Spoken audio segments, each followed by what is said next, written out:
bránka Slovenska, chalani sa opreli do vody.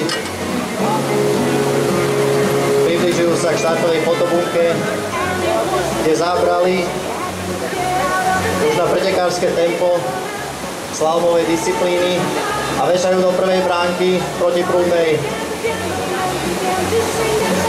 Máme možnosť vidieť, ako sa opierajú, robia výjazd.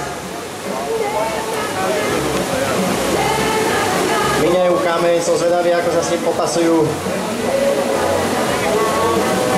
Tak, kameň zdá sa, že si s ním doslova týkajú.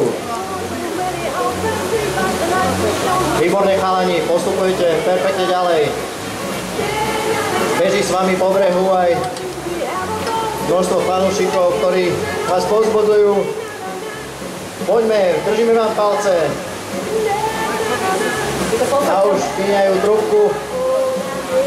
Vešajú do protiprúdnej bránky číslo 6. A veľký výjazd do priestoru pred tribúnou. O chvíľu ich máte.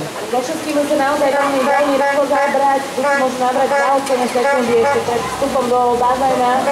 Keď sa tam je taká dlhšia pauza, tam bránka a už môžu robiť slovenský tým bránka číslo 7. To bude niekto, nepočujem, áno! Poďme niekto počuť do celého areálu.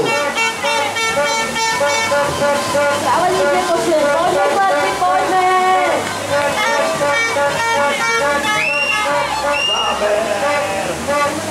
Bránka číslo 7 naozaj prehľadom, bez menších zaváhaní a problémov, ale už tam môžu zabrať a pustiť všetky svoje sily na bránku číslo 9, ktorá je protiprúdna. Tam ulovíme raz rovno doprava, aby sme tady vošli, ulovili veľmi pekne, takmer okamžite za bránkou a tak sa im podarilo rýchly prejazd bránkou číslo 9 do bránky číslo 10 protiprúdne. Síce z rozkývaním jednej z bránok, ale takýchto bezmenských problémov ani Valec pred 11 nezastavil a už